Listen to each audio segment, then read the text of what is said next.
তরুণ যুবকেরা, হে আমার মুরব্বিয়ানিরা, আমরা বলি গায়েবের খবর আল্লাহ ছাড়া কেউ জানে না, এটা হলো আমাদের ঈমান। পৃথিবীর যত বড়ই যেই বলুক না কেন আমরা তাকে বিশ্বাস করব না, আল্লাহকে বিশ্বাস করব। কথা ঠিক না বল? কিন্তু আমার আল্লাহ কাউকে দিয়ে কিছু বলিয়ে না, সেগুলো মিলে যায়। ইতিমধ্যে বাবা ভাঙা যে কথাগুলো বলেছেন তার অনেকটাই বেশ কিছুগুলো মিলে গিয়েছে। হে তরুণ যুবকেরা, আল্লাহর নবী সিম্বলগুলো বলে দিয়েছেন। 1450 বছর আগে পৃথিবীর বুকে বায়ামার কিয়ামতের আগে মালহামা হবে। মালহামা মানে তৃতীয় বিশ্বযুদ্ধ। যে বিশ্বযুদ্ধে পৃথিবীর অনেকটাই ধ্বংস হয়ে যাবে, বায়ামার বিশাল বড় মালহামা হবে। সেটা হলো আজকের যুগে গবেষকরা বলছে পরমাণু বোমা, পরমাণু যুদ্ধ। হে তরুণ যুবকেরা, হে আমার বন্ধুরা, হে আমার মুরব্বিয়ানিরা, সেই বাবা ভাঙা কি বলেছে শুনুন। সালটা হলো কম বেশি 1995 সাল। তিনি বহুদিন আগে মারা গেছেন। মারা যাওয়ার আগে এই বাবা ভাঙা বলে গেছেন 2030 সালে পৃথিবী ধ্বংস হতে পারে। তার মানে ওই মালহামা শুরু হতে পারে, তৃতীয় বিশ্বযুদ্ধ শুরু হতে পারে। এই ইঙ্গিত কিন্তু বাবা ভাঙা দিয়েছে। আর বাবা ভাঙার অনেক কথা মিলে গেছে, আল্লাহ হয়তো মিলিয়ে দিয়েছেন। তারপরে আমরা বলবো কোন জ্যোতিষীর কথা বিশ্বাস আমরা করি না, কারণ আমাদের ঈমান হলো আল্লাহর উপর। গায়েবের খবর আল্লাহ ছাড়া কেউ জানে না, এটা আমরা বিশ্বাস করি। ভাইরা আমার, তরুণ যুবকেরা আমার, সেই প্রেক্ষাপট কিন্তু তৈরি হয়ে গেছে, এইভাবে শুরু হয়ে গেছে। আজকে ইরান বলছে আমি ট্রিগারে আমি আগুন চেপে রেখেছি, যে কোনো সময় চালিয়ে দেব। তার মানে কি ইরানও ভিতরে ভিতরে পরমাণু বোমা তৈরি করে ফেলেছে। এত যুদ্ধ হবে পরমাণু বোমার যুদ্ধ, আর ছোটখাটো যুদ্ধ হবে না। বুঝতে পারছেন? ওই একটাতেই একটা শহর শেষ। হে তরুণ যুবকেরা, বন্ধুরা আমার শুনেন, আল্লাহ ওয়ালা হয়ে যান। যদি বাঁচতে চান, পৃথিবীর চারিদিকে অশান্তি লেগে গেছে, যে কোনো সময় তৃতীয় বিশ্বযুদ্ধ শুরু হতে পারে। বন্ধুরা আমার, ভালো করে ভাবুন। হে যুবকেরা, হে আমার মুরব্বিয়ানেরা, শুনে রেখে দিন বাবা, জেনে রেখে দেন মুসলমান, যে সিচুয়েশন তৈরি হয়েছে 1450 বছর আগে। আল্লাহর নবী বলছেন কিয়ামতের আলামত গুলো নবী আমার সব জানিয়েছেন। কিয়ামতের আলামত গুলোর মধ্যে অনেক আলামত মিলে গিয়েছে, অনেক আলামত বাস্তবায়িত হয়ে গিয়েছে। ঘরে ঘরে গান বাজনা ঢুকে যাবে। আপনার ঘরে ঘরে তো দূরের কথা, মোবাইলে ঢুকে গেছে, পকেটে পকেটে। সুদ ঘরে ঘরে চলে যাবে। সুদের ব্যবসা এখন ঘরে ঘরে ঢুকে গেছে। এমন কোন মানুষ নাই যে সুদ খায় না। ভাই আমার, যারা কেবল মাত্র জানে বোঝে, যাদের মধ্যে এলেম আছে, জ্ঞান আছে, তারা সুদের টাকাটা আলাদা করে, সেটাকে অন্য পারপাসে খরচ করে। না হলে ব্যাংকে টাকা রাখলেই সুদ আপনি পেয়ে যাবে। জেনা ব্যভিচার ঘরে ঘরে ঢুকে যাবে। হে তরুণ যুবকেরা, ভালো করে তাকিয়ে দেখুন, গ্রামে গ্রামে জেনা ব্যভিচার ঢুকে গেছে। বাপ, এখন আর পর্দা লজ্জা বলে কোনো জিনিস নাই। হে তরুণ যুবকেরা, হে আমার মুরব্বিয়ানেরা, শুনে রেখে দিন বাবা, কোরআন মাজিদ মানুষ পড়বে না। কোরআন মাজিদ ঘরে ঘরে থাকবে, কোরআন মাজিদের ব্যবহার হবে না, মানুষ পড়বে না, ভুলে যাবে। হে তরুণ যুবকেরা, মসজিদগুলো চাকচিক্যময় বড় বড় হবে, সুন্দর সুন্দর মসজিদ হবে, কিন্তু নামাজিদের অভাবে মসজিদগুলো পিরান হয়ে যাবে। হে যুবকেরা, হে আমার মুরব্বিয়ানেরা, চারিদিকে ফিতনা ফাসাদ শুরু হয়ে যাবে। নারীতে মানুষ মেতে থাকবে। অর্ধলঙ্গ নারী ভাই আমার বাজারে মোড়ে মোড়ে তারা নৃত্য করতে থাকবে। তাদের নাচ গান দেখার জন্য মানুষ পেরেশান হয়ে যাবে। হে তরুণ যুবকেরা, বন্ধুরা আমার শুনেন, অশিক্ষিত মূর্খগুলো সমাজের নেতা হয়ে যাবে, আর শিক্ষিত মানুষেরা ভয় পেয়ে চুপ করে থাকবে। ভাইরা আমার, সবগুলো কিন্তু মিলে গেছে কিয়ামতের আলামত। সবচেয়ে বড় একটা আলামত হলো সেই সময় মালহামা শুরু হবে। মালহামা মানে মহাযুদ্ধ, মহাপ্রলয়। ভাই আমার, পৃথিবীর মানুষ, বেশিরভাগ মানুষ সেদিন মারা যাবে। সেই মালহামা ভাই আমার, কোরআনের বিশেষজ্ঞরা, হাদিস বিশেষজ্ঞরা বলছেন এই মালহামা আর অন্য কিছু নয়, এই মালহামা হলো দ্বিতীয় বিশ্বযুদ্ধ। দ্বিতীয় বিশ্বযুদ্ধ আমার আপনার দোরগোড়ায় এসে গেছে।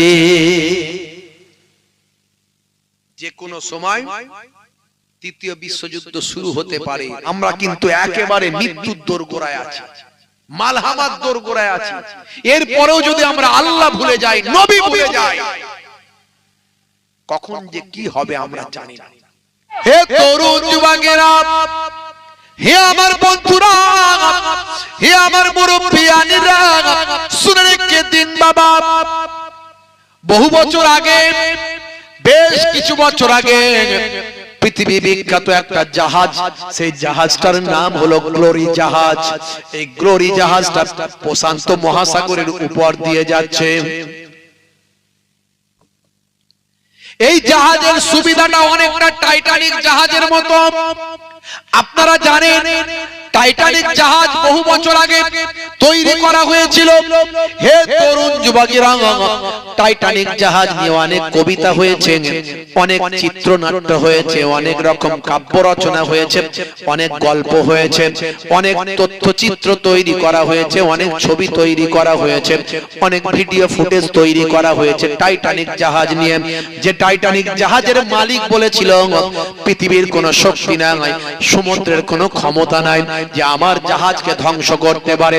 এইরকম জাহাজ পৃথিবীর বুকে বিরল। হে তরুণ যুবকেরা, টাইটানিক জাহাজের মালিক গর্ব করে বলেছিল, মহান গডেরও ক্ষমতা নাই আমার জাহাজকে ধ্বংস করতে পারে, মহান প্রভুরও ক্ষমতা নাই আমার জাহাজকে ধ্বংস করতে পারে। সে টাইটানিক জাহাজটা আপনারা জানেন বিশাল শক্তিশালী জাহাজ ছিল, বিশাল বিনোদনের জাহাজ ছিল। জাহাজের ভিতরে এমন কোন সুবিধা ছিল না যে নাই, সেই সব সুবিধা নিয়ে জাহাজ চলতে শুরু করেছিল। পথের মধ্যে বরফের পাহাড়ে ধাক্কা মেরে টাইটানিক জাহাজ চূর্ণ বিচূর্ণ হয়ে গিয়েছিল। আমার আল্লাহ তার সমস্ত অহংকারকে খর্ব করেছিল, সমস্ত অহংকার ধূলিসাৎ করে দিয়েছিলেন।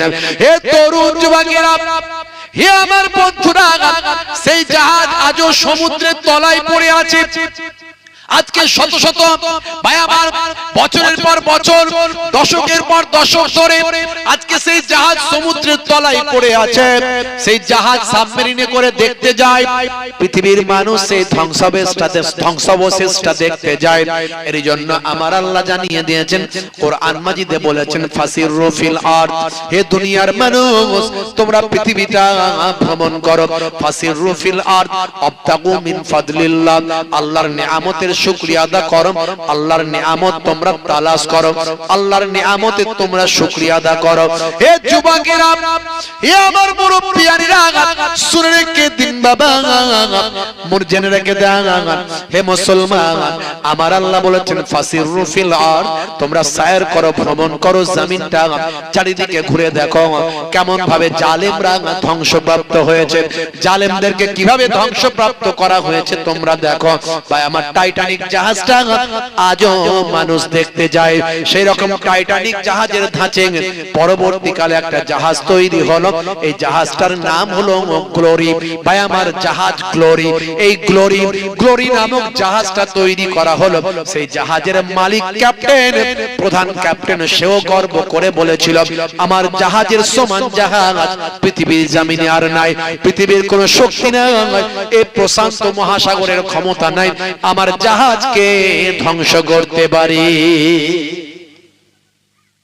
জাহাজ গ্লোরি। ভাই আমার মুরব্বিয়ানেরা আমার, প্রশান্ত মহাসাগরের বুক চিরে বিশাল দৈত্য আকারের টাইটানিক নাই গ্লোরি জাহাজ চলছে। ভাই আমার শত শত তার ক্যাপ্টেন, ক্রু থেকে শুরু করে ভাই আমার যত মেইনটেনেন্সের লোকজন তার ভিতরে আছে। এমন কোন বিনোদন নাই যে তার ভিতরে নাই। বিভিন্ন রকমের সুযোগ সুবিধা, সুইমিং পুল থেকে শুরু করে ভাই আমার বিভিন্ন রকমের সুযোগ সুবিধা তার ভিতরে বিদ্যমান। একতলা, দ্বিতলা, তিনতলা, চারতলা, সাততলা জাহাজ।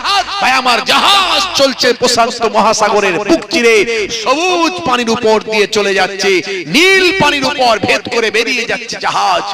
এমন সময় দেখতে পাওয়া যায় জাহাজের একজন ভাই আমার সুইপার, জাহাজের একজন সুইপার, তিনি হলেন মুসলিম, তার নাম হলো রিজওয়ান, তার বাড়ি হলো ভাই আমার ওই কি বলবো ইন্দোনেশিয়া, তার বাড়ি ইন্দোনেশিয়া। এই রিজওয়ান সেই জাহাজের ভিতরে কাজ করে, সুইপারের কাজ করে, পরিষ্কার পরিচ্ছন্ন রাখার কাজ করে। কিন্তু এই জাহাজের অহংকারী মালিক সে বলেছিল আমার জাহাজের ভিতরে কেউ ধর্মকর্ম করতে পারবে না, আমি কোনো ধর্মে বিশ্বাস করি না, আমি হলাম নাস্তিক, আমি শুধু টেকনোলজিকে বিশ্বাস করি, বিজ্ঞানকে বিশ্বাস করি, বিজ্ঞানের ডেভেলপমেন্ট বিশ্বাস করি, তাই আমার এই জাহাজের ভিতরে কোনো ধর্মীয় জায়গা নাই, কোনো ধর্মের উপাসনা গৃহ নাই, কোনো মন্দির নাই, কোনো মসজিদ নাই, কোনো নামাজের জায়গা নাই, কোনো গির্জা নাই, আমি একমাত্র টেকনোলজিকে বিশ্বাস করি। কিন্তু এই রিজওয়ান ছিল নামাজি পরেশগার, এই রকম একটা চরম বিনোদনের জায়গায় থেকেও তিনি নামাজকে আঁকড়ে ধরে, তিনি মা আসার সময়, চাকরিতে আসার সময় মা দিয়েছিল তার পড়া একটা কোরআন মাজিদ, সেই কোরআন মাজিদটা নিয়ে বুকে করে নিয়ে এসেছিল যে এই কোরআন মাজিদ আর নামাজ আমাকে আমার ঈমানটা বাঁচাতে সাহায্য করবে। আজকে আপনারা আমার ঘরের ছেলেরা বাইরে গিয়ে বিদেশে গিয়ে বিদেশের স্টাইলে হয়ে যায়, তারা নামাজ ছেড়ে দেয়, তারা ভাই আমার রাসূলের সুন্নাত ভুলে যায়, তারা কোরআন পড়া ছেড়ে দেয়, তারা সেখানে গিয়ে সেখানকার স্টাইলে গিয়ে তাদের মতো হয়ে যায়, তাদের সঙ্গে মিলে যায়। ভাইরা আমার রিজওয়ান কিন্তু ভাই আমার কাজ কর্ম যাই করে, ফাঁকা টাইম পেলে একটু আল্লাহর কোরআন মাজিদ তেলাওয়াত করে। হে তরুণ যুবকেরা, হে আমার বন্ধুরা, শুনে রেখে দিন বাবা, জেনে রেখে দেন, নীল পানির উপর দিয়ে ভাই আমার গ্লোরি জাহাজ প্রশান্ত মহাসাগরের বুক চিরে চলেছে। ওদিকে সময় পেয়ে ফাঁকা টাইম একটু ভাই আমার ওই রিজওয়ান নামাজের কোনো জায়গা পায় না, নামাজের জায়গা না পেয়ে ইঞ্জিনের ঘরে গিয়ে ছোট্ট একটু জায়গাতে নিজের রুমালটা বিছিয়ে দেন, আল্লাহর দরবারে সিজদায় নামাজে পড়েছে। হে তরুণ যুবকেরা, ফাঁকা টাইম পেলে আল্লাহর কোরআন মাজিদটা পকেট থেকে বের করে পড়ে, বুক পকেটে কোরআন মাজিদ একটা, ফাঁকা টাইম পেলে আল্লাহর কোরআন মাজিদ পড়ে। আর নামাজের সময় যখন হয়ে যায়, ঘড়ি দেখে নামাজের সময় দেখে ওই ইঞ্জিনের ঘরের ভিতর গিয়ে ছোট্ট করে নামাজের মুসাল্লাটা বিছিয়ে দেন, ছোট্ট করে নামাজটা পড়তে থাকে। হে তরুণ যুবকেরা, কিন্তু ভাই আমার ক্যাপ্টেন, গ্লোরি জাহাজের ক্যাপ্টেন সিসি ক্যামেরায় দেখে রিজওয়ানকে ডেকে পাঠিয়ে বলে নামাজ পড়া চলবে না, কোরআন পড়া চলবে না, যদি তুমি পড়ো তাহলে আমার থেকে বড় শাস্তি তোমার আর হবে না। সেই সময় রিজওয়ান বলেছিল, শুনুন হে আমার মালিক, আপনি আমাকে সব কাজ করাবেন, কিন্তু আমার ঈমানটা আমি দেব না। আপনার জন্য আমি সব দেব, কিন্তু ঈমান আমি দেব না। এইটুকু আমি আমার অবসর সময়ে কোরআন পড়ি, নামাজ পড়ি, কাজের ক্ষতি করি না। কিন্তু শুনলো না, বারবার কোরআন নিষেধ করে দিল। এরপর থেকে যেন আর কোরআন পড়তে না দেখি, নামাজ পড়তে না দেখি। হে তরুণ যুবকেরা, হে আমার মুরব্বিয়ানেরা, আর একদিন যখন রিজওয়ান তার কাজটা ফাঁকা করে রাতের বেলা এশার নামাজটা পড়ে নিয়ে কাজ থেকে বিশ্রাম নিয়ে একটু আড়াল করে চুপি চুপি আল্লাহর কোরআন মাজিদটা অন্তর থেকে যখন তেলাওয়াত করেন, ওই জালেম ক্যাপ্টেন সিসি ক্যামেরায় দেখে নিয়ে তাড়াতাড়ি সেখানে এসে রিজওয়ানের বুক থেকে কোরআন মাজিদটা কেড়ে নিয়ে সমুদ্রের বুকেতে ফেলে দিয়ে বলেন, এই নাও তোমার কোরআনের কোনো ক্ষমতা নাই, তোমার কোরআন তোমাকে বাঁচাতে পারবে না, তোমার কোরআনকে বাঁচাতে পারবে না, কোরআন নিজেকে বাঁচাতে পারবে না, তোমাকে বাঁচাতে পারবে না। দেখো আমি তোমার কোরআনটা এই প্রশান্ত মহাসাগরে ছুঁড়ে ফেলে দিলাম। হে তরুণ যুবকেরা, হে আমার বন্ধুরা, শুনে রেখে দিন বাবা, জেনে রেখে দেন, এমন সময় রিজওয়ান সহ্য করতে পারল না, ঝরঝর করে কাঁদে, থরথর করে কাঁদে, সঙ্গে সঙ্গে সিজদায় পড়ে গিয়ে আল্লাহর দরবারে বলে, আল্লাহ, আমার আল্লাহ, তুমি আমাকে ক্ষমা করে দাও, এ জালেম তোমাকে চেনে না, তোমাকে বোঝে না, তুমি এর বদলা দাও, এ আল্লাহ, এ আল্লাহ, আমাকে তুমি ক্ষমা করে দাও। বলার সঙ্গে সঙ্গে হে তরুণ যুবকেরা, প্রশান্ত মহাসাগর উথাল পাতাল শুরু হলো। প্রশান্ত মহাসাগরের পানি যেন ভাই আমার একতাল গাছ উঁচুতে উঁচুতে উঠতে লাগলো। প্রশান্ত মহাসাগরের পানি যেন আর স্থির থাকলো না ভাই আমার, এমন পানির ঢেউ আসতে লাগলো, জাহাজ এবার ডুবে যাবে। জাহাজ এমাথা ওমাথা করছে, জাহাজের সমস্ত কানেকশন, সমস্ত লাইন সব ডিসকানেক্ট হয়ে গেল, সব উড়ে গেল। পানির ভিতর ঘূর্ণিঝড় শুরু হলো ভাই আমার, জাহাজ এবার তলিয়ে যাবে। ভাই আমার আল্লাহর গোলাম সিজদায় পড়ে আছি, রিজওয়াই সিজদায় পড়ে ঝরঝর ঝরঝর করে কাঁদে। এ তরুণ যুবকেরা, রিজওয়ান কাঁদছে, ওদিকে জাহাজের ক্যাপ্টেন ড্রাইভার আর সহ্য করতে পারে না, জাহাজকে আর রাখতে পারছে না, জাহাজ এবার তলিয়ে যাবে, ধ্বংস হয়ে যাবে। সেই সময় জাহাজের মেন ক্যাপ্টেন মালিককে জানিয়ে দিল, মালিক আর রাখা যাচ্ছে না, জাহাজকে আর কন্ট্রোল করা যাচ্ছে না, জাহাজের স্টাইরিং আর ঠিক থাকছে না, জাহাজের যে কম্পাস আছে কম্পাস গোল হয়ে ঘুরে বেড়াচ্ছে, আর কিছু সময় এখনই হয়তো জাহাজ তলিয়ে যাবে। মালিক তখন বুঝতে পারলো এটার অন্য কিছু নয়, আল্লাহর কোরআনের বেইজ্জতি করার কারণে আমার আল্লাহ নারাজ হয়েছে। এ তরুণ যুবকেরা, সেই সময় মালিক রিজওয়ানের কাছে এসে হাজির। রিজওয়ান মাথা তোলো, রিজওয়ান মাথা তোলো, রিজওয়ান আর মাথা তুমি ঝুঁকিয়ে, মাথা ঝুঁকিয়ে রেখো না, আর তোমার মালিককে বলো ঠান্ডা করতে, তোমার মালিককে জানিয়ে দাও, তোমার আল্লাহকে বলো আমরা বড় পাপ করেছি।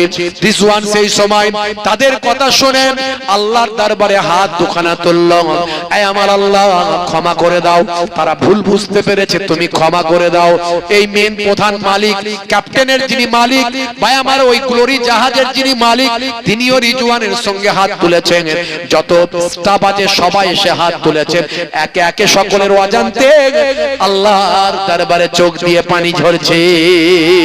আমার আল্লাহর আরশে রিজওয়ানের দোয়াটা কবুল হলো, আবার প্রশান্ত মহাসাগর আস্তে আস্তে শান্ত হলো। জোরে হবে না? বান্দা নামাজ পড়ো, আঁকড়ে ধরো, ছেড়ো না নামাজ এই জীবনে, করো না কাজা হবে যে সাজা, দোজখ ঠিকানা আখিরাতে, দোজখ ঠিকানা আখিরাতে। ফজর গেল ঘুমে ঘুমে, জোহর বেলাতে কাজ, আসর গেল তাসার আড্ডায়, মাগরিব হেলা ফেলায়। নামাজ তোমার সঙ্গের সাথী, নামাজ হলো গোরের বাতি, নামাজ বিনা এই দুনিয়ায় সবই যে বৃথা। বান্দা নামাজ পড়ো, আঁকড়ে ধরো, ছেড়ো না নামাজ এই জীবনে, করো না কাজা হবে যে সাজা, দোজখ ঠিকানা আখিরাতে, দোজখ ঠিকানা আখিরাতে। হুজুর নামাজ কি করে পড়বো? কাজ আছে, কাজ আগে না নামাজ আগে? জোরে বলেন। নামাজকে বলো না কাজ আছে, কাজকে বলো আমার নামাজ আছে। হে তরুণ যুবকেরা, হে আমার বন্ধুরা, শুনে রেখে দিন বাবা, জেনে রেখে দেন 1450 বছর আগের কথাগুলো কেমন ভাবে মিলে যায়। আল্লাহ সত্য, কোরআন সত্য, নবী সত্য, আল্লাহর নির্দেশনা সত্য, আপনি অবাক হয়ে যাবেন। পৃথিবীর বড় বড় অথার পণ্ডিত, নায়ক, গায়ক, খেলোয়াড়, প্লেয়ার, পৃথিবীর বড় বড় ভাই আমার রাইটার, সায়েন্টিস্ট থেকে পরে পৃথিবীর বড় বড় সেলিব্রিটি গুলো, তারা কোরআন মাজিদ পড়ে মুগ্ধ হলো, দয়ার নবীর জীবনী পড়ে, হাদিস পড়ে মুগ্ধ হলো, তারা আজকে বিশ্ব নবীর শিষ্য হলো, তারা সব কোরআন ওয়ালা হয়ে গেল। হে তরুণ যুবকেরা, হে আমার বন্ধুরা, হে আমার মুরব্বিয়ানেরা শুনুন, 1450 বছর আগে আমার আল্লাহ যা বললেন আজকের বিজ্ঞানের ভাই আমার বিজ্ঞানের তথ্যে মিলে যায়। বিজ্ঞানীরা বলছে যত প্রাণের সৃষ্টি হয়েছে সব পানি থেকে সৃষ্টি হয়েছে। যাদের প্রাণ আছে, যাদের প্রাণ আছে, যত প্রাণ আছে, যে প্রাণের যত সৃষ্টি হয়েছে সব পানি থেকে সৃষ্টি হয়েছে। আজকের বিজ্ঞান যেটা বলল 1450 বছর আগে আল্লাহর কোরআনের কথা মিলে যায়। যদি বলেন কোথায়, সূরার নাম হলো সূরা আম্বিয়া, আয়াত নাম্বার হলো 30। এই 30 নাম্বার আয়াতে যান। হে তরুণ যুবকেরা, হে আমার মুরব্বিয়ানেরা, আমার আল্লাহ বলছেন শোনো, হে দুনিয়ার মানুষ শুনে রেখে দাও, ওয়া জাআলনা মিনাল মাই কুল্লা শাইইন হাইয়িন আফালা ইউমিনুন। হে তরুণ যুবকেরা, আমার আল্লাহ কোরআন মাজিদের ভিতরে বললেন ওয়া জাআলনা মিনাল মা, আমি আল্লাহ তাআলা সৃষ্টি করেছি পানি থেকে, কুল্লা শাইইন হাইয়িন, যাদের জীবন আছে এমন প্রত্যেককে। আল্লাহ বলছেন যাদের জীবন আছে, যাদের হায়াত আছে, যাদের জীবন আছে এমন প্রত্যেককে আমি আল্লাহ পানি থেকে সৃষ্টি করেছি। 1450 বছর আগে আল্লাহর কোরআনের কথা আজকের বিজ্ঞানের সঙ্গে মিলে যায়। পৃথিবীর মানুষ অবাক। 1450 বছর আগে কোনো প্যাথোলজি ছিল না, কোন স্টেথিস্কোপ, ব্যারোমিটার, থার্মোমিটার ছিল না। কি করে মানুষ জানলো? আল্ট্রাসাউন্ড ছিল না, ইকোকার্ডিওগ্রাফি মেশিন ছিল না, নাসা ছিল না, ইসরো ছিল না। কেমন করে জানলো মানুষ? বিজ্ঞানীরা, সাহিত্যিকেরা, অথারেরা, পণ্ডিতেরা, নায়কেরা, গায়কেরা, খেলোয়াড়েরা, ভাই আমার পৃথিবীর বড় বড় সেলিব্রিটিরা এই গবেষণা করতে গিয়ে তাদের নিজেদের অজান্তে কোরআনকে ভালোবেসেছে, দয়ার নবীর শিষ্য হয়েছে। আজকের যুগে, এই আধুনিকতার যুগে আমরা যদি একটুখানি কোরআন পড়ার চেষ্টা করি আমাদের জীবনটা পাল্টে যাবে। হে তরুণ যুবকেরা, হে আমার বন্ধুরা, হে আমার মুরব্বিয়ানেরা, শুনে রেখে দিন বাবা, 1450 বছর আগে আল্লাহর নবী, বুখারী শরীফের হাদিসটা খুলুন, আপনি পাবেন। আল্লাহর নবী 1450 বছর আগে বলেছেন, মাছি যদি তোমাদের কোনো খাবারে পড়ে যায়, মাছি যদি তোমাদের কোনো খাবারে পড়ে যায়, তাহলে মাছির ভাই আমার মাছিটাকে পুরোটা ডুবিয়ে নাও। কারণ মাছির একটা ডানাতে জীবাণু থাকে আর আরেকটা ডানাতে জীবাণুনাশক ঔষধ থাকে। 1450 বছর পার হয়ে গেল, আজকে বিজ্ঞানের গবেষণা হলো, নবী যা বলেছেন আজকের যুগে বিজ্ঞান আর বাস্তবতা হয়েছে। তাই ভাই আমার বিজ্ঞানের গবেষণা শুরু হলো মাছি নিয়ে। দেখা যাক 1450 বছর আগের নবীর কথাটা মিলে যায় কিনা। গবেষণা করে দেখা হলো, হাই রে হাই, 1450 বছর আগে নবী যা বলেছেন সে কথা মিলে যায়। মাছির একটা ডানায় জীবাণু থাকে আর আরেকটা ডানাতে জীবাণুনাশক ঔষধ থাকে। জোরে হবে না? এরকম উদাহরণ যদি দিতে শুরু করি, অন্তত গোটা 50টা আমার জানা আছে, শুধু আমার জানা। এরকম তো আরো কত যে আছে তার ঠিক নাই। যত বিজ্ঞানের ডেভেলপমেন্ট বাড়বে তত কোরআন মাজিদ আমাদের কাছে আরো প্রাসঙ্গিক হয়ে যাবে। জোরে বলুন সুবহানাল্লাহ। কিন্তু আমারই গোটা 50টা জানা আছে, আমি এরকম অনেক বলতে পারবো, এবং বলেছি এর আগে। এই কথাগুলো আমি কেন বলছি? হে তরুণ যুবকেরা, যাতে কোরআনের প্রতি আপনার বিশ্বাসটা বেড়ে যায়, যাতে আল্লাহর প্রতি আপনার বিশ্বাসটা বেড়ে যায়, যাতে আমার রাসূলের প্রতি আপনার বিশ্বাসটা বেড়ে যায়, আপনার ঈমানটা মজবুত হয়। হে যুবকেরা, আপনি একটু ভালো করে ভাবুন, আকাশের দিকে একবার তাকান, জমিনের দিকে একবার তাকান, আপনার নিজের দিকে একবার তাকান, গাছপালার দিকে একবার তাকান, একটু গবেষণা করে দেখুন আমার আল্লাহ কত সুন্দর করে সব কিছুকে আমার আল্লাহ সুন্দর করে সৃষ্টি করেছেন। দুনিয়া সুন্দর, মানুষ সুন্দর, আসমান সুন্দর, জমিন সুন্দর, সুন্দরে সুন্দরে পাল্লা, জানি না কত সুন্দর তুমি আল্লাহ, জানি না কত সুন্দর তুমি আল্লাহ। জোরে হবে না?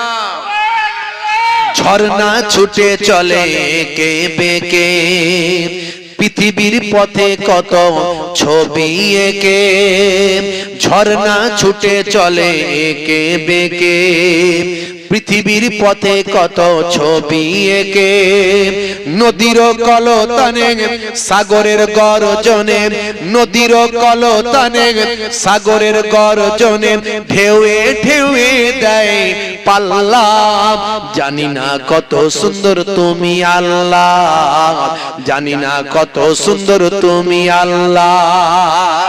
মুসলমান না হয়ে যাস, প্রকৃত মুসলমান হলে সে বেনামাজি হতে পারবে না, প্রকৃত মুসলমান হলে ওজনে ঠকাতে পারবে না, প্রকৃত মুসলমান হলে গালমন্দ মুখ থেকে ভাষা খারাপ করতে পারবে না, প্রকৃত মুসলমান হলে আমানতের খেয়ানতদারি করতে পারবে না, প্রকৃত মুসলমান হলে নিজের বউকে স্ত্রীকে অন্যায় ভাবে মারধর করতে, খারাপ কটু ভাষা প্রয়োগ করতে, বউকে ভাই আমার অশান্তি করতে, ঘরে সংসারে অশান্তি করতে পারবে না।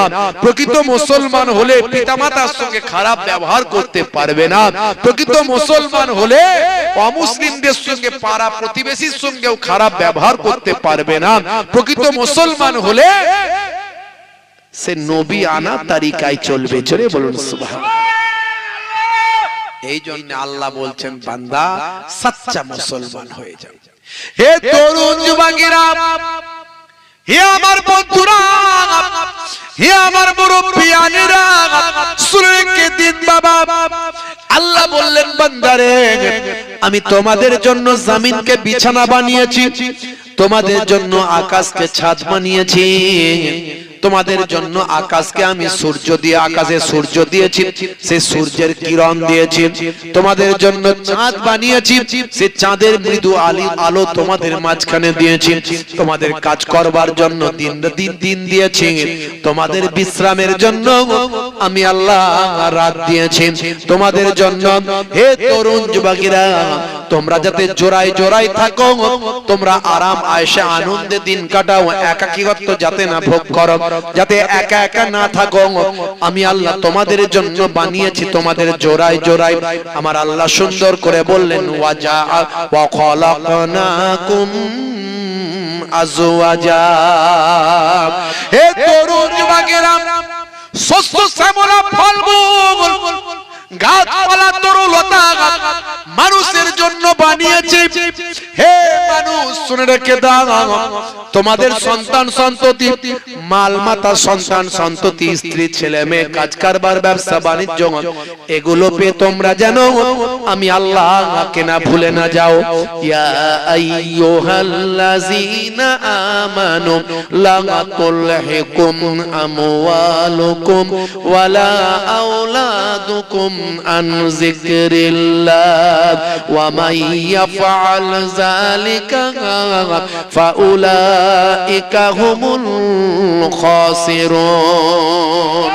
হে তরুণ যুবকেরা, তোমরা যেন তোমাদের সন্তান সন্ততি, আওলাদের পেট ওয়া আমওয়ালুকুম, তোমাদের মাল মাতা সম্পদ পেট, তোমাদের কাজ কারবার সন্তান সন্ততি পেট, তোমরা যেন আমি আল্লাহকে ভুলে না যাও।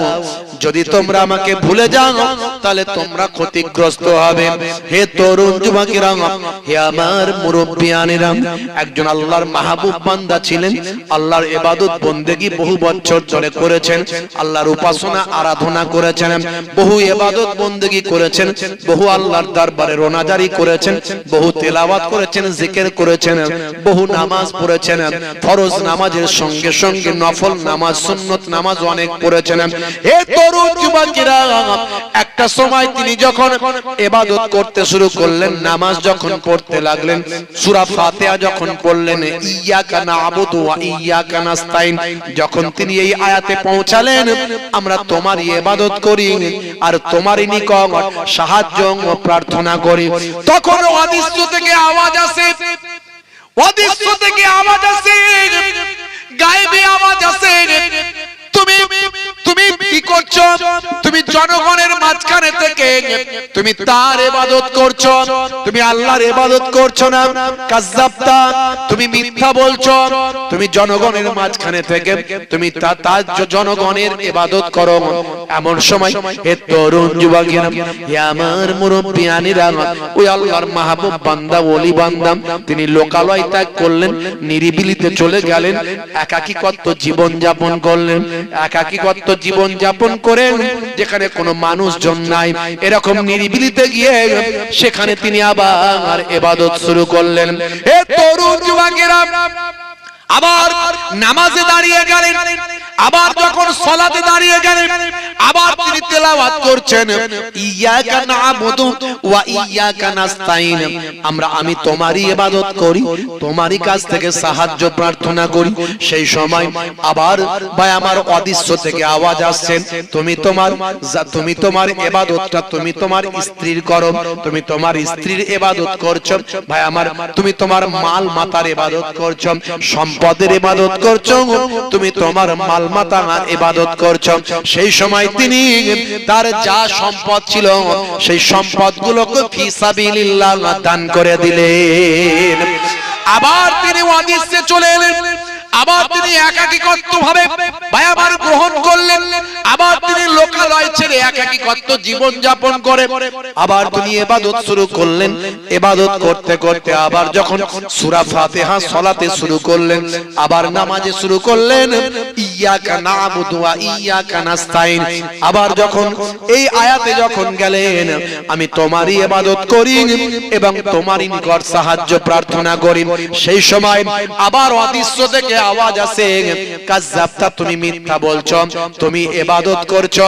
হে তরুণ যুবকেরা, অদৃশ্য থেকে আওয়াজ করে বলা হয়, তুমি ইবাদত করছো তোমার স্ত্রীর। হে যুবকেরা, সেই সময় তিনি তার স্ত্রীর কাছে গেলেন, স্ত্রীকে বললেন, তোমার থেকে আমি পৃথক হতে চাই। আসলে তিনি সাধক মানুষ ছিলেন, তিনি তাপস মানুষ ছিলেন, আল্লাহর ওলি বান্দা ছিলেন, দুনিয়ার কোন লোভ লালসা তাকে আর গ্রাস করতে পারেনি। তাই তিনি তার স্ত্রীর সঙ্গে স্ত্রীর থেকে দূরত্ব বজায় রাখলেন, স্ত্রীর থেকে ডিভাইডেশন হয়ে গেলেন, স্ত্রীর থেকে ডিভোর্স দিয়ে স্ত্রীর কাছ থেকে চলে গেলেন। হে তরুণ যুবকেরা, হে আমার মুরব্বিয়ানেরা, কারণ তিনি একজন সাধক, তিনি একজন তাপস, তিনি আল্লাহর ওলি পর্যায়ের বান্দার মধ্যে চলে গেছেন, যার কাছে অদৃশ্য থেকে সংবাদ আসছে।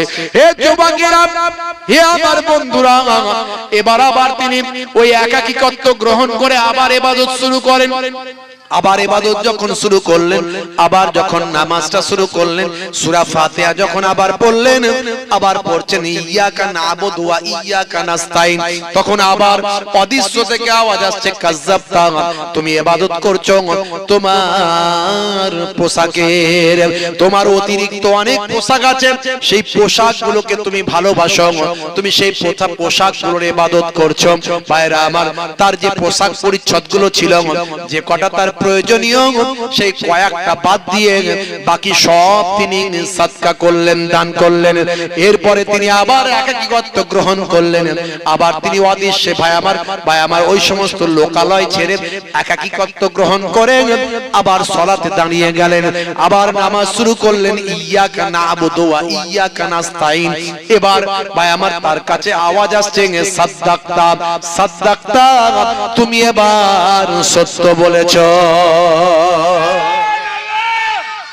ভাইরা আমার, তরুণ যুবকেরা আমার, এগুলো আল্লাহর ওলিদের ব্যাপার, এগুলো তো এই পর্যায়ে তো আমরা যেতে পারবো না, এই পর্যায়ে যাওয়া সহজ ব্যাপার নয়, এগুলো অতীতের সব ঘটনা, ওলিয়া উলিয়াদের ঘটনা। কিন্তু ওলিয়া উলিয়া তারা কতটা ত্যাগ স্বীকার করেছে, আমরা সামান্য ত্যাগ স্বীকার করতে পারি। লিল্লাহি, আল্লাহর জন্য সামান্য কিছু করতে পারি না।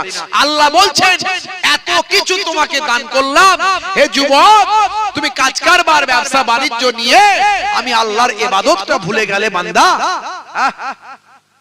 বিপদে পড়লে তোমাকে কে সাহায্য করে?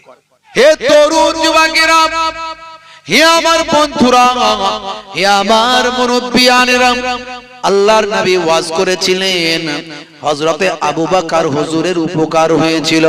নবী আমার ওয়াজ করেছিলেন, হযরত ওমর ফারুকের উপকার হয়েছিল। নবী আমার ওয়াজ করেছিলেন, হযরতে ওসমান জিন্নুরাইনের উপকার হয়েছিল। নবী আমার ওয়াজ করেছিলেন, হযরতে আলী মুর্তজা কারামাল্লাহু ওয়াজহুর উপকার হয়েছিল। নবী ওয়াজ করেছিলেন, আবু জাহিল আবু লাহাবের কোনো উপকার হয়নি। এর জন্য আমার আল্লাহ বলেছেন, হে নবী আপনি ওয়াজ করুন, আপনার ওয়াজটা ঈমানদারদের উপকারে লাগবে। নবীর ওয়াজে আবু জাহেল হেদায়েত হয়নি, আর আমার আপনার মতো কোন মোল্লা মৌলবী ওয়াজ করলে আবু জাহেলের চালা চম্পট হেদায়েত হবে মনে হচ্ছে? কোনোদিনই হবে না। সে যুগেও আবু জাহেল ছিল, এই যুগেও আছে। সে যুগেও মুনাফিক ছিল, এই যুগেও আছে। সে যুগেও হযরতে আলী ছিল, এই যুগেও আছে। সে যুগেও আশিকে রাসূল ছিল, এই যুগেও আছে। আপনাকে খুঁজে বের করে নিতে হবে কার সঙ্গে সম্পর্ক রাখবেন, কোন দলে থাকবেন, কার সঙ্গে মিশবেন। মান তাশাব্বাহা বিকাউমিন ফাহুয়া মিনহুম। দুনিয়াতে যার সঙ্গে আপনার মুআমালাত থাকবে, মিল মহব্বত থাকবে, বন্ধুত্ব থাকবে, নিসবত থাকবে, যোগাযোগ থাকবে, হাসরের ময়দানে তার সঙ্গে আল্লাহ আপনাকে তুলবেন। জোরে বলুন সুবহানাল্লাহ। তো নবী পাকের হাদিস, নবী পাকের হাদিস ভাইরা আমার, তাহলে ওয়াজ শুধু শুনলেই হবে না, ওয়াজ যে সে বক্তার ওয়াজ শুনলেও হবে না।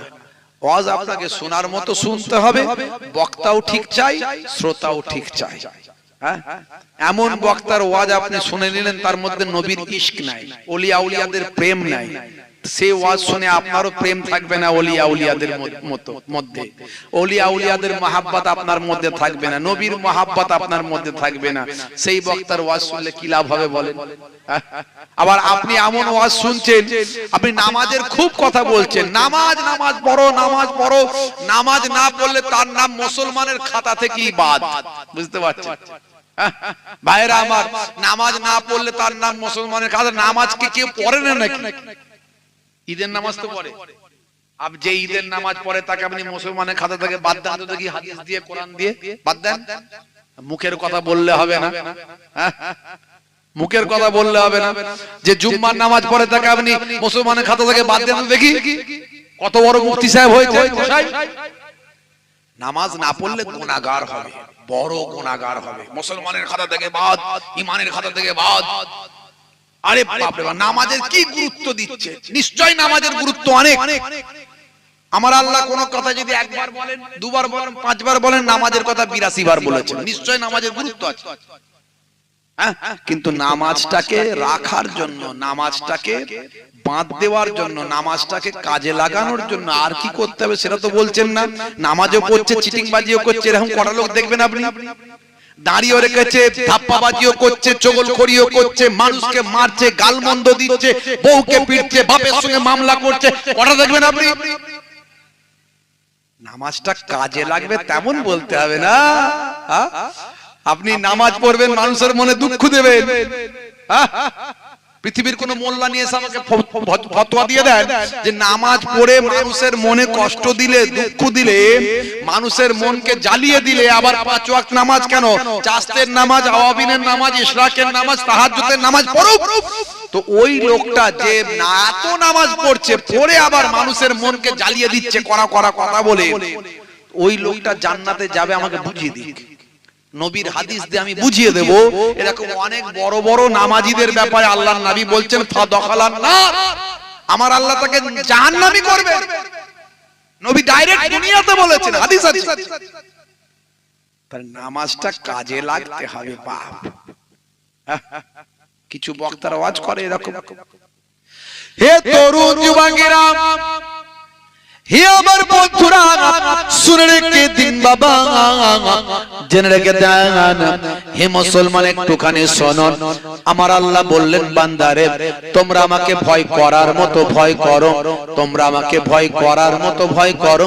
যদি ভয় করার মতো ভয় করতে পারো তবে তোমরা সাচ্চা মুসলমান হতে পারবে।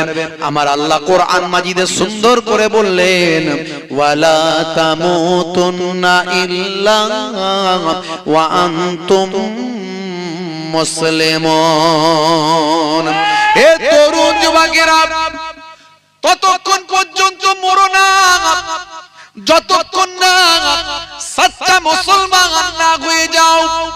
সাচ্চা মুসলমান না হয়ে মরো না। আল্লাহ বললেন বান্দা সাচ্চা মুসলমান কি করে হবে? এই আয়াতের প্রথমেই বললেন ইয়া আইয়ুহাল্লাযীনা আমানুত্তাকুল্লাহা হাক্কা তুকাতিহ।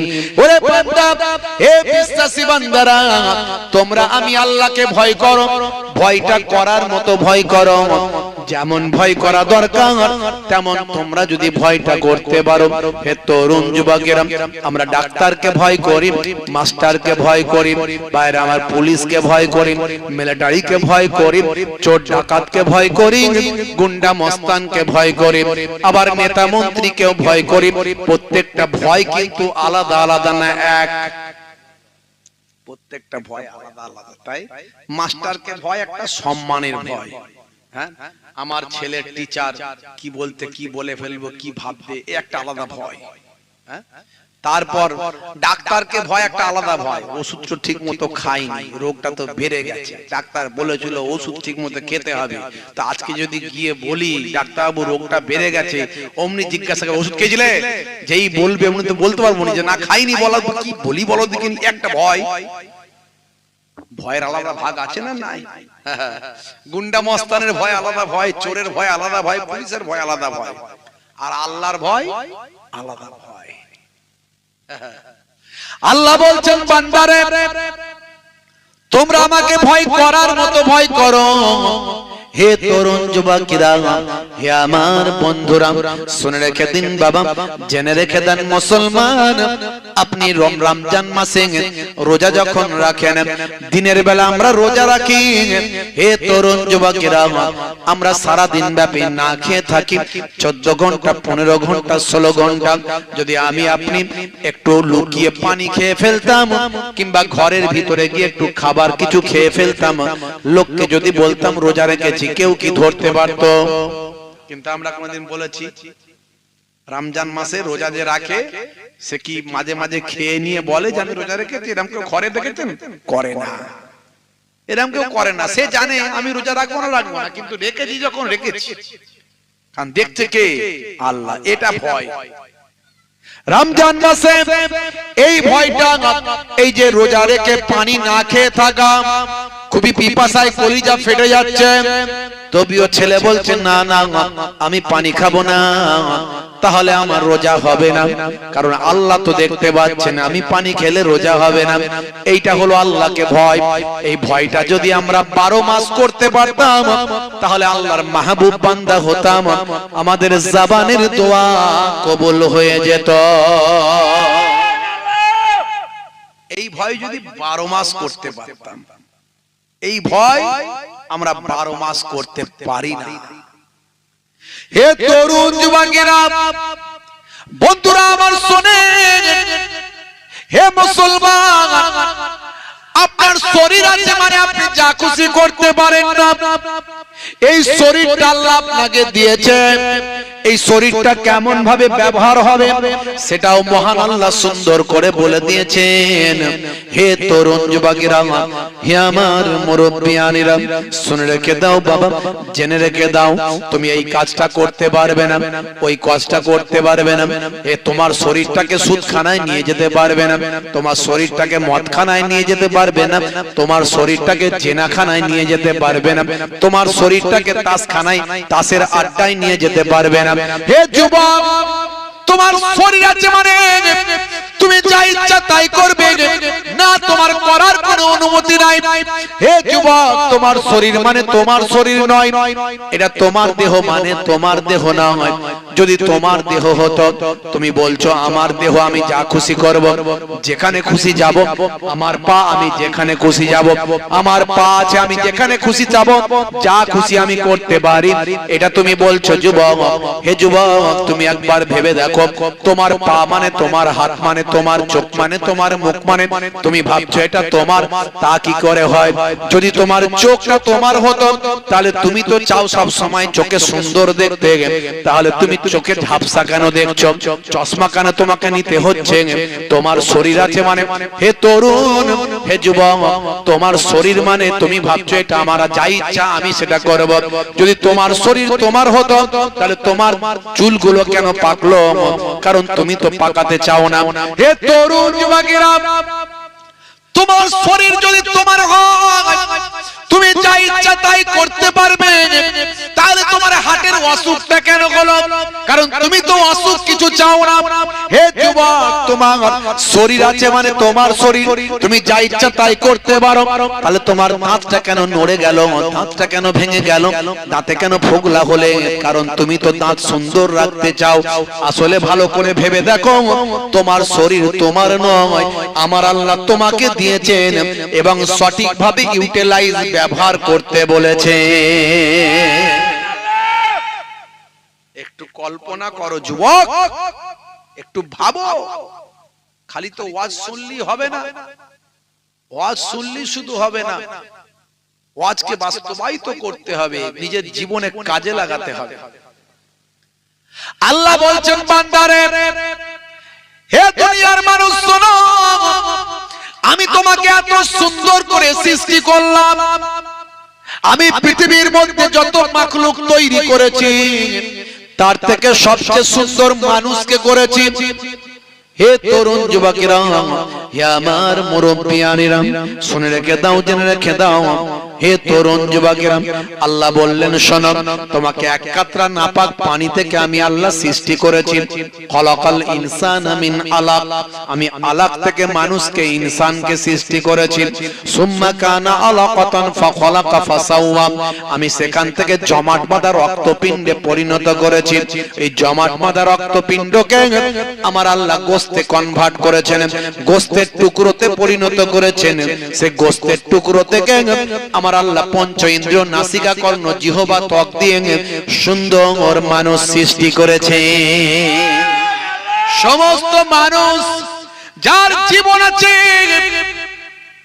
যার প্রাণ আছে, সারা পৃথিবীর বুকে যার প্রাণ আছে, হে তরুণ যুবকেরা, হে আমার মুরব্বিয়ানেরা, 1450 বছর আগে আমার আল্লাহ বললেন, পৃথিবীর মানুষ অবাক হয়ে গেল। যার প্রাণ আছে তাদেরকে আমি আল্লাহ পানি থেকে সৃষ্টি করেছি। আজকে 21 শতাব্দী এসে গেল, বাইরে আমার 2026 সাল পড়ে গেল, ইন্টারনেটের যুগ। ভাই আমার তরুণ যুবকেরা, মুরব্বিয়ানেরা, হে যুবকেরা, ইন্টারনেটের যুগ, ভাই আমার এআই এর যুগ, এআই, ইন্টারনেট। হে তরুণ যুবকেরা, হে আমার মুরব্বিয়ানেরা, আর্টিফিশিয়াল ইন্টেলিজেন্স, আপনারা জানেন যে আর্টিফিশিয়াল ইন্টেলিজেন্স দিয়ে এসআইয়ের হিয়ারিং এর জন্য নোটিশ পাঠিয়েছে, আপনারা জানেন। শহীদুলকে CYDUL, ব্যাস হলো ভুল, নাম হলো শহীদুল, এআই দিয়ে চেক করতে গিয়ে হয়ে গেল CYDUL, শহীদুল। বুঝতে পারছেন? এআই এর মতো কাজ করেছে। সব জায়গায় আর্টিফিশিয়াল ইন্টেলিজেন্স করতে গেলে ভাই সবাইকে আর্টিফিশিয়াল ইন্টেলিজেন্স করে দেবে। তবে আমরা ভাবছি যে কেন এটা করলো, তাই তো? এটাও আমার মন বলছে ইচ্ছাকৃতভাবেই করা হয়েছে, যাতে করে ভুলটা হবে, আর ভুলটা হলে নোটিশগুলো পাঠানো যাবে। নোটিশগুলো পাঠিয়ে ওই হিয়ারিং এ ডাকা যাবে। হিয়ারিং এ ডাকলে তারপরে অনেকে যাবে না, যখন যাবে না সেই নামগুলো বাদ দেওয়া হবে। অনেকে ভুলভাল কাগজ নিয়ে যাবে, সেগুলো বাদ দেওয়া হবে। বলবে তোমরা নাগরিক, ঠিক আছে, তোমাদের প্রমাণ করার সুযোগ দেওয়া হবে।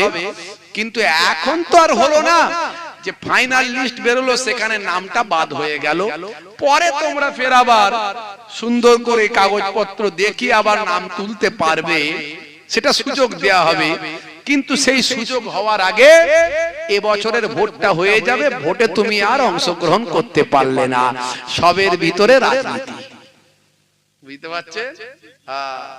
আরো অনেক ঝামেলা হতো, আমরা অনেক আন্দোলন করেছি, লড়াই করেছি, আমরা বারবার হুমকি ধমকি দিচ্ছি আমরা সুপ্রিম কোর্ট যাব। এর আগে ওয়াকফ নিয়ে আমি নিজেও সুপ্রিম কোর্টে গেছি, আপনারা জানেন, গিয়ে সেখানে ওয়াকফ নিয়ে মামলা করেছিলাম। সেই মামলাগুলোও যদি আমরা না করতাম তাহলে এই উমিদ পোর্টালের সিস্টেম আসতো না, সবই নিয়ে নিত। তারপরে উমিদ পোর্টালে দেয়া হয়েছে, মানে চক্রান্ত চলছে, কিন্তু আমরা ধরে ফেলছি এবং সেই অনুযায়ী ব্যবস্থা নিচ্ছি বলে একটু কম হচ্ছে, বুঝতে পারছেন? আমরা বলছি কি করতে চাইছো করো, ভালো করে বলো তো, ঝেড়ে কাশো, ঝেড়ে কাশো। আমরা তো বাই চান্স ইন্ডিয়ান নয়, আমরা বাই চয়েস ইন্ডিয়ান। সেদিনে জিন্নাকে যখন ভাগ করা হয়েছিল, জিন্না যখন নিয়ে চলে গিয়েছিল পাকিস্তান, তখন আমাদের সুযোগ ছিল মুসলমানদের পাকিস্তানে যাওয়ার, কিন্তু আমরা যাইনি। আমরা জিন্নাকে মানি না, আমরা গান্ধীকে মানি। আমরা গান্ধীর দেশের লোক, আমরা জিন্নার দেশের লোক নয়। সেদিন মৌলানা আবুল কালাম আজাদ আমাদেরকে বলেছিলেন, যেও না, যাচ্ছ কোথায়? যাবে না।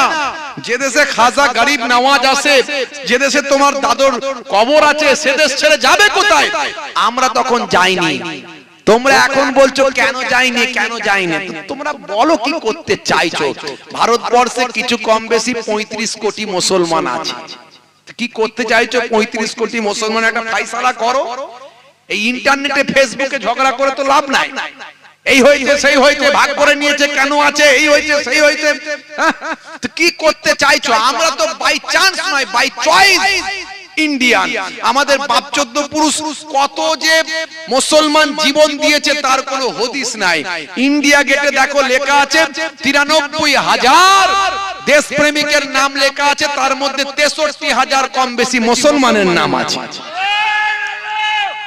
আসফাকুল্লাহ থেকে শুরু করে, মীর নিসার আলী থেকে শুরু করে, ভাই আমার শের আলী আব্দুল্লাহ থেকে শুরু করে, আমার মুজাদ্দুজ্জামান পীর আবু বকর সিদ্দিক রাহমাতুল্লাহ আলাইহি, সেদিন ওই শহীদ মিনার যেটা দেখেন, শহীদ মিনারের তলদেশে দাঁড়িয়ে বলেছিলেন, হে ইংরেজ সরকার শোনো, তোমরা যে অত্যাচার শুরু করেছো, হিন্দু মুসলমান খ্রিস্টান জৈন বৌদ্ধ মিলে তোমাদের আমরা দেশ ছাড়া করব।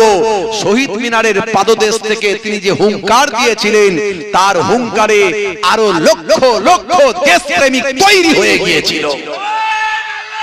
ভাইরা আমার, সে অবদান তো অস্বীকার করার জায়গা নাই। খালি বলে জিন্না দেশ ভাগ করে নিয়েছে, জিন্না দেশ ভাগ করে। আরে জিন্না ভাগ করে নিয়েছে, জিন্নার এত ক্ষমতা হলো কি করে? জিন্না তো অনলি ওয়ান ম্যান, সে পারলো কি করে একটা দেশকে ভাগ করে নিয়ে চলে যেতে? আর আমার দেশের নেতারা কি করছিল তখন? বসে বসে দেখছিল নাকি যে জিন্না ভাগ করে নিয়ে চলে যাচ্ছে? তোমরা ভাগ করে দিয়েছো এটা বলো, এটা বলছো না যে ভাগ করে দিয়েছি। ভাইরা আমার, তরুণ যুবকেরা আমার, মুরব্বিয়ানেরা আমার, একটার পর একটা মুসলিমদের উপর অত্যাচার জুলুম চালানোর চক্রান্ত চলছে।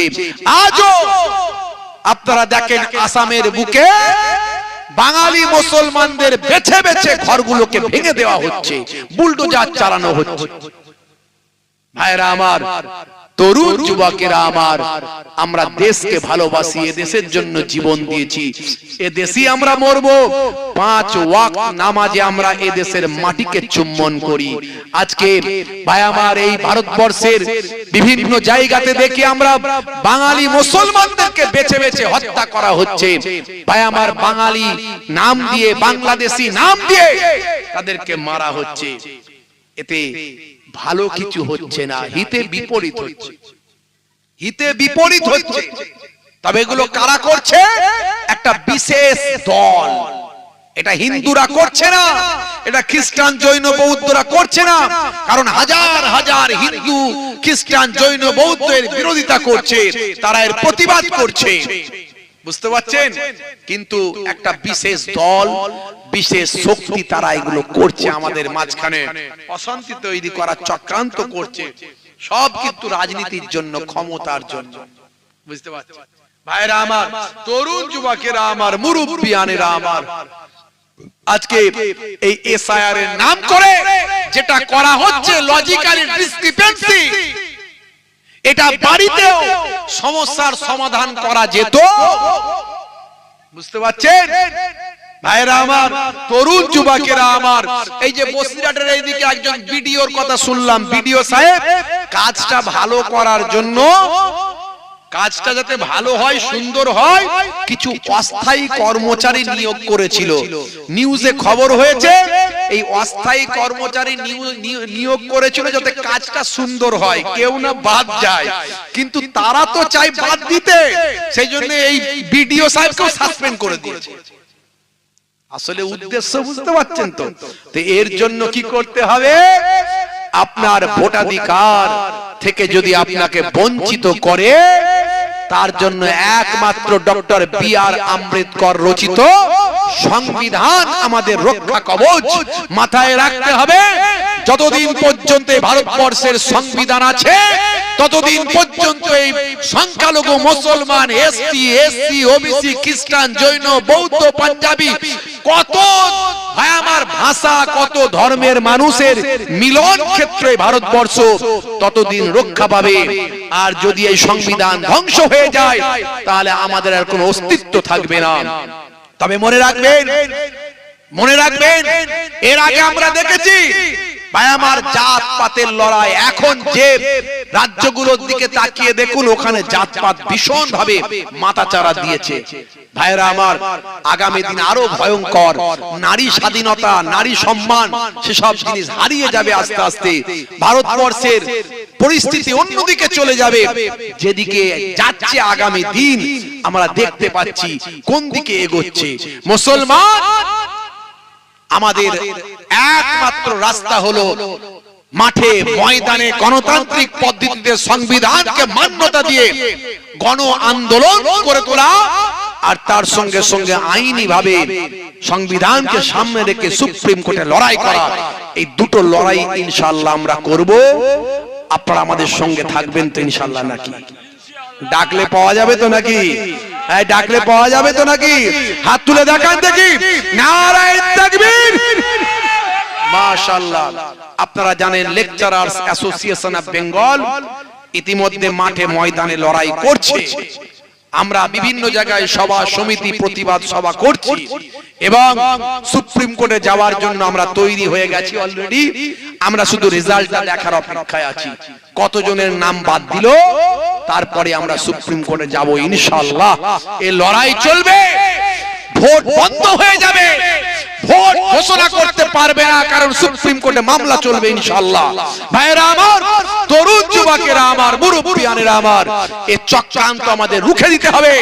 আজ যদি এই চক্রান্ত আমরা রুখতে না পারি, আগামী দিন আমরা আরো বিপদে পড়ব। তাই বলবো, মুসলমান আর দলবাজি করবেন না, আর বিভাজন করবেন না, আর মনোমালিন্য করবেন না। কে লাল পার্টির মুসলমান, কে সবুজ পার্টির, কে হলুদ পার্টির, কে কালো পার্টির, কে ব্লু পার্টির, কে তৃণমূলের মুসলমান, কে কংগ্রেসের মুসলমান, কে সিপিএম এর মুসলমান, কে আইএসএফ এর মুসলমান, তারপরে আবার দেওবন্দি মুসলমান, তবলিগি মুসলমান, বেরলেভি মুসলমান, আলে হাদিসি মুসলমান, ফুরফুরাবি মুসলমান। এত দলবাজি করে লাভ নাই। এসআইআর এর যে নোটিশ গুলো আসছে, এগুলো দল মত, কে কোন পার্টির, কে কোন দলের দেখে আসেনি। সলিমউদ্দিন কলিমউদ্দিনই বেশি আসছে। পঞ্চায়েতে গিয়ে, বিডি অফিসে গিয়ে দেখুন, 100 জনের 90টা আপনার চাষা দাঁড়িয়ে আছে। চাষা আর চাষি দুজনই অসুস্থ হয়ে যাচ্ছে লাইনে দাঁড়িয়ে দাঁড়িয়ে। কথা কি ঠিক না ভুল বলে? তারপরেও আমরা কিন্তু ভালো হচ্ছি না, তারপরেও আমরা ভালো হচ্ছি না। আমরা আমাদের দল নিয়ে আছি। আগে আমার দল মরে মরুক, আমার কওম মরে মরুক, অসুবিধা নেই, আমার দল ঠিক রাখতে হবে। ছি ছি ছি ছি ছি, লজ্জা। মুসলমান, আপনাকে আমাকে ভাবতে হবে। ভাবছি আমার তরুণ যুবকেরা আমার, 1450 বছর আগে আপনাকে কোরআনটা জানতে হবে, কোরআনের বাণীটা পড়তে হবে, কোরআন মাজিদকে বুকে আঁকড়ে ধরতে হবে, কোরআন মাজিদের নির্দেশনা মানতে হবে, সচ্চা মুসলমান হতে হবে, রাসূলের সুন্নতকে ভালোবাসতে হবে। আর কবে নবীর সুন্নত মানবেন, আর কবে নবীর আখলাককে মানবেন, আর কবে নবীর শিষ্য হবেন? মুসলমানের যুবকেরা শাহরুখ খানের শিষ্য, সলমান খানের শিষ্য, কে দাদার শিষ্য, কে দিদির শিষ্য, কে নেতার শিষ্য, কে নেত্রীর শিষ্য, তার ভক্ত হয়ে গেছে। নবীর ভক্তের খাতায় নাম নাই। আজান 5 বার হয়ে চলে যায়, একবারও নামাজ পড়তে যায় না মসজিদে। সে জুম্মার দিনে 2 রাকাত না পড়লে নয়, ওটুকু পড়ে, তাও মাঝে মাঝে ফাঁক দিয়ে দেয়। কথা ঠিক না ভুল? তাহলে আমরা বিপদে পড়বো না তো কি পড়বো? এত মার খেয়েও, এত অত্যাচারিত হয়েও আমরা কিন্তু লাইনে আসছি না, বড় দুঃখ লাগে। আমাদের কে আছে বলে, যাকে আমরা নেতা বলে মনে করি, ভোট দিয়ে নেতা বানিয়েছি, আজকে এসআইআর এর লাইন যখন দিচ্ছি হই হই হই হই চলছে, এত লাঞ্ছনা বঞ্চনা, কত কষ্ট, তখন সেই নেতাদের কাউকে দেখা যাচ্ছে না। কোন নেতা হয়তো ভালো মানুষ, তারা একটু সহযোগিতার চেষ্টা করছে, কিন্তু ম্যাক্সিমাম দেখা যাচ্ছে না। কে আপনার বিপদে পাশে পাবেন? কাকে বিপদে পাবেন? কে আছে বিপদে? এই আমাদের মতো কিছু মোল্লা মৌলবী হুজুর, যারা আমরা কওমকে ভালোবাসি, আমার কওমের কষ্ট হলে, বিপদে পড়লে, হ্যাঁ আমার কওমের মানুষের ক্ষতি হলে আমাদের কষ্ট হয়। শুধু কওমের নয়, মানুষ বিপদে পড়লে আমাদের কষ্ট হয়। আমরা আগে মানুষের কথা ভাবি। তার সবচেয়ে বেশি আমার মুসলিম ভাই, আমার মানুষ তো, তারপর তো মুসলিম ভাই, সে বেশি বিপদে পড়ছে, তাদেরকে বিপদে ফেলা হচ্ছে, চক্রান্ত করা হচ্ছে, বিভিন্ন জায়গায় তাদের উপর অত্যাচার চলছে, আমাদের বেশি কষ্ট হয়। আমরা মানুষের কথা বলি। এর আগে আমরা দীপু দাসের নিয়েও প্রতিবাদ করেছি। ইন্টারনেট সার্চ করুন, দেখুন দীপু দাসের নিয়ে কথা বলেছি। বাংলাদেশের ওই সমস্ত মানুষদের বিরুদ্ধে আমরা বলেছি যারা সংখ্যালঘুদের নিরাপত্তা দিতে পারে না। আমরা এদেশে যেমন ভারতবর্ষের ওই সমস্ত মানুষদের কথা বলছি যে তোমরা সংখ্যালঘুদের নিরাপত্তা দিতে পারছো না, সংখ্যালঘুদের নিরাপত্তা দিতে পারছো না। আজকে আসামের সংখ্যালঘু মুসলমান, বাঙালি মুসলমানরা আজকে নিরাপত্তাহীন। যখন তখন তাদের ঘর বাড়ি ভেঙে দেওয়া হচ্ছে। আমরা উত্তরপ্রদেশের কথা বলেছি, আমরা এই সমস্ত জায়গার কথা বলছি যে আজকে সংখ্যালঘুরা নিরাপত্তাহীনতায় ভুগছে। আজকে ভাই আমার এসসি থেকে শুরু করে অনেকেই তারা নিরাপত্তাহীন। আজকে খ্রিস্টানরাও বিপদের মধ্যে আছে। ভাই আমার বড়দিনের দিনে আমরা দেখেছি তাদের উপর কি চলেছে। তেমন বাংলাদেশে আমার হিন্দু ভাইদের নিরাপত্তা যারা দিতে পারেনি, তাদের বিরুদ্ধে আমরা কথা বলেছি। ওই সমস্ত মুসলিমদের বিরুদ্ধে, শোনো, তোমরা কিন্তু প্রকৃত মুসলিম হতে পারলে না। যদি প্রকৃত মুসলিম হতে পারতে, তাহলে সংখ্যালঘুদের নিরাপত্তা দিতে পারতে। আমার নবী বলেছেন, যদি তোমরা সংখ্যালঘুদের নিরাপত্তা দিতে না পারো, তাহলে কাল কিয়ামতের দিনে আমি আল্লাহর দরবারে তোমাদের বিরুদ্ধে মামলা করব। ওই সংখ্যালঘু অমুসলিমদের পক্ষে, তোমাদের বিপক্ষে আমি আল্লাহর দরবারে মামলা করব। এই যে বাণী, সঠিক ইসলামকে মানুষের কাছে পৌঁছাতে হবে। এই সঠিক ইসলাম কত সুন্দর, ইসলাম সম্পর্কে মানুষ জানে না, মানুষ জানে না, তাদেরকে ভুল বোঝানো হয়। কোরআনের 9 নম্বর সূরার 5 নম্বর আয়াতের ব্যাখ্যা করে বলা হয় যে দেখো ইসলামে কত খারাপ কথা বলা হয়েছে, কাফেরদের ধরো, ঘিরে ফেলো, হত্যা করো, এইটাকেই মানুষকে বোঝানো হচ্ছে। আসলে এটা বলা হয়নি, ভালো করে তাদের কাছে ব্যাখ্যা করা হলো না যে এটা তৎকালীন যুগের যারা আমার নবীর শত্রু ছিল, তারা আমার নবীর সঙ্গে চুক্তি করেছিল যে কোনো যুদ্ধ হবে না, শান্তি বজায় থাকবে। তারা চুক্তি ভঙ্গ করে আমার নবীর ভালোবাসার মানুষদের, নবীর সঙ্গীদের তারা শহীদ করেছিল, হত্যা করেছিল। সেই জন্য আল্লাহ তাআলা বললেন যে যারা চুক্তি ভঙ্গ করেছে, নিষিদ্ধ মাস অতিবাহিত হলে যারা তোমাদের হত্যা করেছে, তোমরাও তাদেরকে ঘিরে ধরে হত্যা করো। এটা একটা যুদ্ধের বর্ণনা, যে যুদ্ধের কথা সব ধর্মগ্রন্থে সব জায়গাতেই পাবেন। আপনি বেদ খুলুন, বাইবেল খুলুন, আপনি রামায়ণ খুলুন, মহাভারত খুলুন, এই যুদ্ধগুলো হচ্ছে ন্যায়কে প্রতিষ্ঠা করার যুদ্ধ। তৎকালীন যুগের ওই সমস্ত মানুষদের কথা বলা হয়েছে, এখনকার হিন্দু, খ্রিস্টান, জৈন, বৌদ্ধের কথা নয়। এই সুন্দর করে বোঝাতে হবে মানুষকে, মানুষকে বুঝতে হবে। কোরআনের অন্য আয়াতে বলা হয়েছে লাকুম দীনুকুম ওয়ালিয়া দীন, তোমার ধর্ম তোমার কাছে, আমার ধর্ম আমার কাছে। এই আয়াতটা মানুষের কাছে বলা হচ্ছে না। কোরআনের অন্য জায়গায় বলা হয়েছে লা ইকরা ফিদ্দীন, ধর্মে কোনো জবরদস্তি নাই, জোর করে ধর্ম হয় না, ধর্মটা ভালোবাসার জিনিস। এই আয়াতটা মানুষের কাছে পৌঁছানো হচ্ছে না, এই আয়াতটা বলা হচ্ছে না। কোরআনের অন্য জায়গায় বলা হয়েছে যারা অমুসলিম, যারা আল্লাহ ব্যতীত অন্যের ইবাদত করে, তাদেরকে তোমরা গালিও দিও না, মারা তো দূরের কথা, গালমন্দও করবে না। কত সুন্দরভাবে শান্তি সম্প্রীতির কথা বলা হয়েছে। এই আয়াতটা মানুষের কাছে বলা হচ্ছে না। অন্য জায়গায় বলা হয়েছে কিতাব খুলুন, পেয়ে যাবেন একজন নিরীহ মানুষকে হত্যা করা মানব জাতি হত্যা করার সমান, একজন নিরীহ মানুষকে হত্যা করা, একজন নিরীহ মানুষকে রক্ষা করা মানব জাতি রক্ষা করার সমান। এই কথাগুলো, কিতাবের কথাগুলো মানুষের কাছে বলা হচ্ছে না। খালি ওই 9 নম্বর সূরার 5 নম্বর আয়াতটা বলে রাজনীতি করা হচ্ছে, বিভাজন করে ভোটের রাজনীতি, চেয়ারের রাজনীতি, মানুষ মেরে রাজনীতি করতে চায়।